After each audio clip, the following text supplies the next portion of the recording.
கடமை, நம்முடைய கடமை இதுன்னு காலையில ஏற தூக்கிட்டு போறான், 2 மாட்டை கொண்டு போறான், உழுகுறான். அவனுக்கு டிராக்டரா இருக்கிறது. நன்றாக உழுது சாயங்காலம் மத்தியானம் வந்து ஒரு கஞ்சியும் அல்லது ஒரு கூடும் மிளகாயை கடிச்சிட்டு சாப்பிடும் போது அவனுக்கு இருக்கிற சுகம். இலை நிறைய வைக்கிறாங்க, மீன், கோழி, கறின்னு.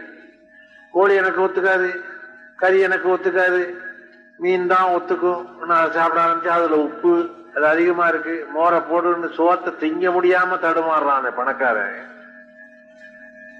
நல்லா பசியாத நல்வயிறு பார்த்த உண்டோனார் பசி. வயிறு நல்லா பசிக்கணும், படுத்தா நல்லா தூக்கம் வரணும், உடம்பு ஆரோக்கியமா இருக்கணும். பசிக்கிற நேரத்துக்கு பொண்டாட்டி சமைச்சு போடணும். நம்ம தூங்குறோது அவளும் தூங்கக்கூடாது.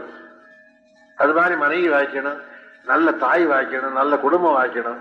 எல்லாவற்றுக்கும் இறைவன் தான் நமக்கு உதவி செய்ய வேண்டும். நாம செய்யற நல்ல கடமைகளிலே தான் அது இருக்கிறத தவிர வேறு எதுலேயும் கிடையாது. வாழ்க்கையில் வேற